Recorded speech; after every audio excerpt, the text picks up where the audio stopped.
Oh my God, you guys, what is going on with 18 to 25-year-old young men? The drug overdose numbers, and they die much earlier. They're much less likely to exercise, much less likely to fulfill a stronger life. Young men are in crisis, or at least that's what many people think. Increasing numbers are unemployed, addicted to drugs, depressed, failing out of school, and the list goes on. In fact, I could probably do a deep dive video or even start a series on this topic, but today, we'll focus on a couple of videos that I'll use to introduce some of the reasons why these young men are unmotivated. I'm the Unspecialist. Let's take a look at these clips. As usual, I'll let them play through and share my thoughts afterwards. Oh my God, you guys, what is going on with 18 to 25-year-old young men? I have talked to more moms this week about their sons who are either smoking pot and or don't have a job, failed out of school, have no purpose or direction in life, and the parents are absolutely beside themselves. Not only that, but on the group call Tuesday night with the Empowered Moms group, there were 5 moms on the call with this same set of circumstances. Are you experiencing this as a parent? We have got to find a way to move these young men forward. And the only thing we control is what we're doing as parents. 18 to 25, the years where you're now transitioning into adulthood. There is indeed cause for concern among that age group. The CDC National Vital Statistics System showed a massive increase in male suicide among teens and young men. From 2020 to 2021, suicide rates for males rose significantly, especially among males aged 15 to 24. This group saw the highest increase, going up 8% between 2020 and 2021. As the lady in the video said, she's noting many of the young men smoking weed, failing out of school, and unemployed. Something has clearly changed, and it's obviously not simply the boys themselves. It's a lot more complicated than that. We often hear the experts talk about how boys are socialized to bottle their emotions. They aren't taught how to express sadness, anxiety, depression, or other mental health challenges. Let's just accept that as true. And if it is true, how come these problems were less prevalent in a past where it's believed that boys were socialized in a more toxic version of masculinity? The truth is that the environment has changed, as have the expectations for boys and men. As a result, the way boys and men are reacting is a lot different. Since the changes are negatively affecting them, we're seeing these negative results. The 2 biggest changes that I've noticed are that young men don't feel connected to society.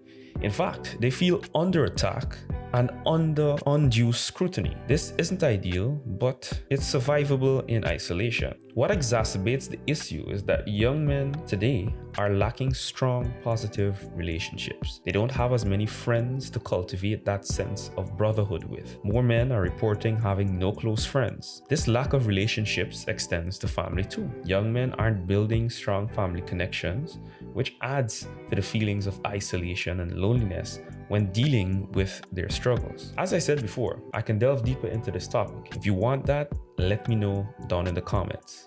Let's move to the next clip. I'm not an anti-feminist. He's like, what we are talking about, though, is in the last 2 decades, we've had a crisis amongst young men. And something we talk about on the show is what Krystal's getting at with the decline of the American dream, like the idea that you were going to do better than your parents. And that's just not really true anymore.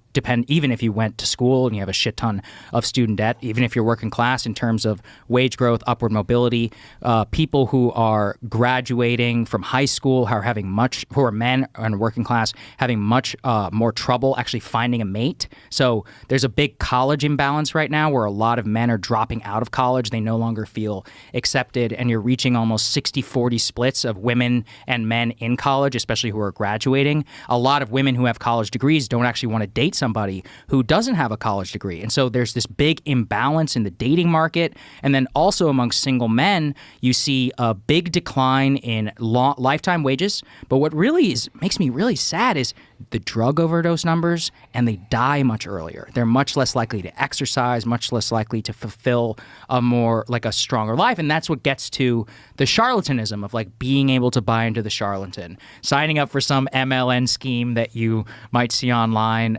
I think it's time we address the elephant in the room. He's right. If you're a young man today, you're not going to do as well as your parents did, especially if you're average. The economic conditions aren't the same.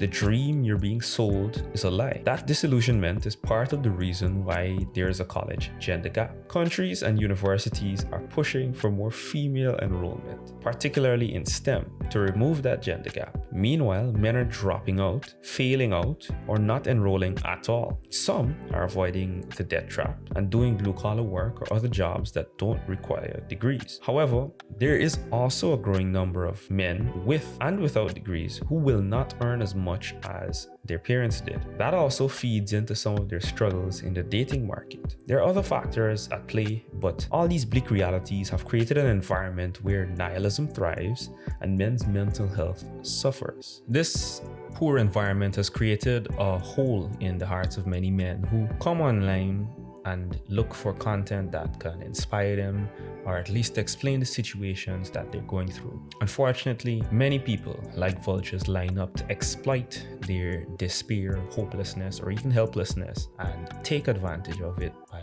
giving them content that feeds into those difficulties or insecurities instead of attempting to solve them or present solutions. I'm just doing this video as a sort of introduction into the topic. If you want more, especially a deep dive, let me know. Why do you think young men are unmotivated today? What do you think we can do to help them? If you have your thoughts, let me know down in the comments. If you're a young man as well that's dealing with your own unique struggles, feel free to share them and talk about the methods that you may be using to deal with those. This is the Unspecialist saying, is it young men in crisis because of toxic masculinity? Or is it young men in crisis because of a toxic society? Peace.